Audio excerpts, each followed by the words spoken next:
ठेठ हैदराबादी ज़बान में बोले तो हम लोग बोलते हैं खादर खां के खट्टे डायलॉग हमेशा नहीं चलते, समझे ना आप। तो वो ये चीज़ें हो रही हैं, आवाम बेजार हो चुकी है, इनसे तंग आ चुके हैं। हम इंडिया अलायंस का हिस्सा नहीं है।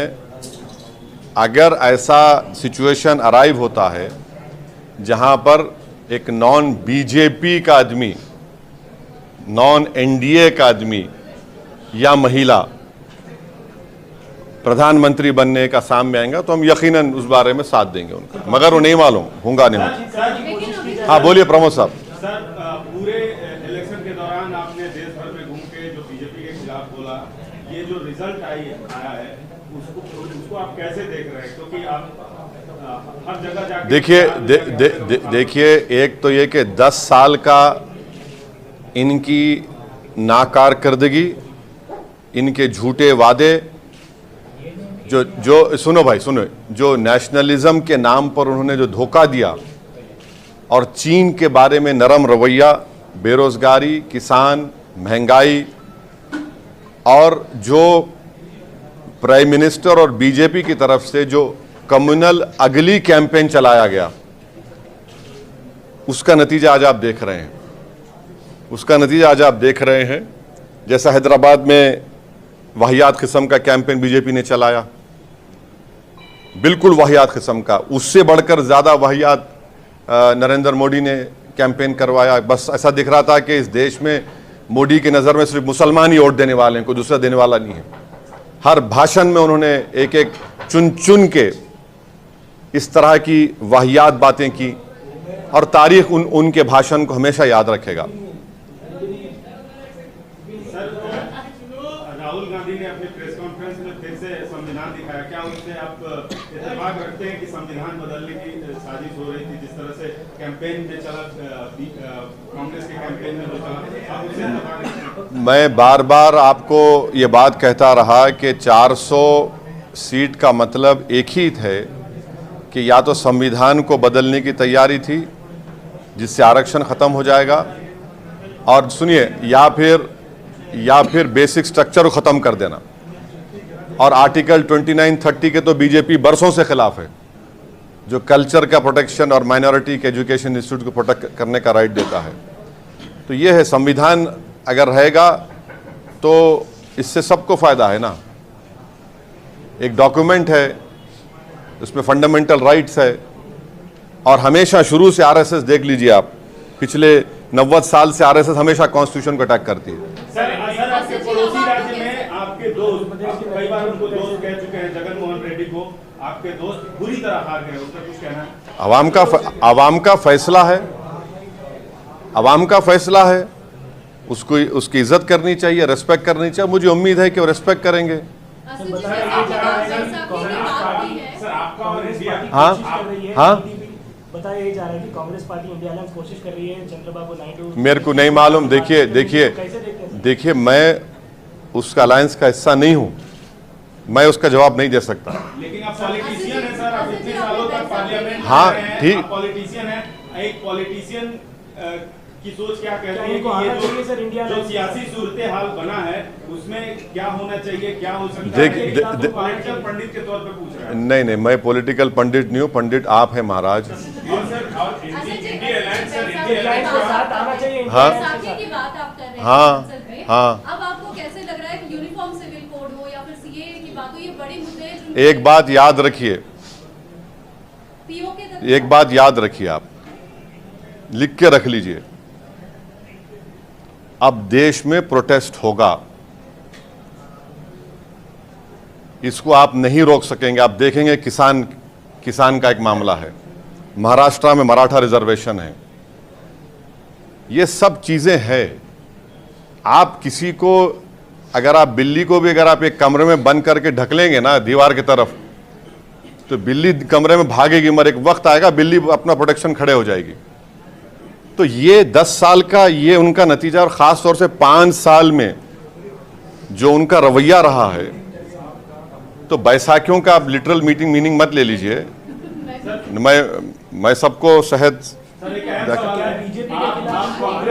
हाँ बीजेपी के खिलाफ क्या टीडीपी को, नीतीश कुमार को आना चाहिए? मैं कैसा बोलूंगा? मैं उस पार्टी का, अरे मैं उस पार्टी का नहीं हूं भाई, मैं उस पार्टी का नहीं हूं, मैं नहीं बोल सकता। सवाल सर, आप कांग्रेस पार्टी का हमेशा विरोध करते रहे हैं, लेकिन कांग्रेस पार्टी में सोनिया गांधी की आप हमेशा इज्जत करते रहे हैं।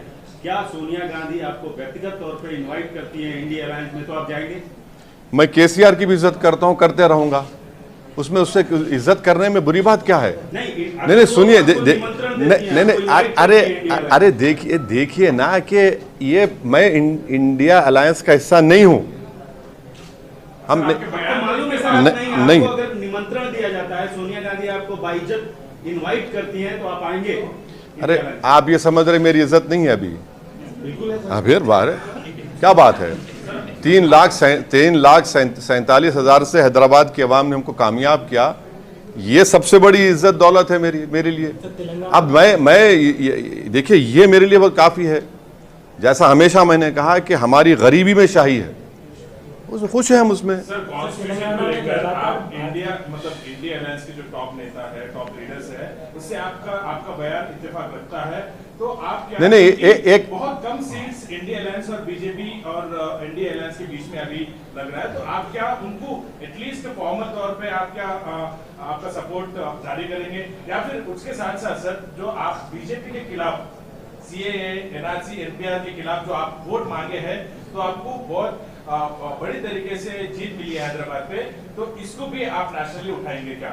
बिल्कुल उठाएंगे, हम ही तो उठा रहे हैं इन चीजों को, बराबर उठाएंगे। कहने का मतलब जो आपको मैंडेट यहाँ पे मिला, हाँ, इज्जत रखने के लिए, हाँ, उन ताकतों को रोकने के लिए क्या इंडिया अलायंस के साथ मैं देखिए, मैंने शुरुआत में ही आपके पूछे बगैर इस बात को कह दिया कि हमने, हमारी पार्टी ने पब्लिकली इस बात को डिक्लेयर किया कि अगर नॉन बीजेपी, नॉन एनडीए का कोई शख्स प्राइम मिनिस्टर बनने की कोशिश कर रहा है या बन सकता है, तो यकीनन हम उसकी तायद करेंगे। बात आपको पता चलेगा, ख़ास तौर से बीजेपी वो 272 का मैजिक नंबर क्रॉस करती है, टच करती, नहीं मालूम, मगर मुझे लगता है कि वो नहीं कर पाएगी।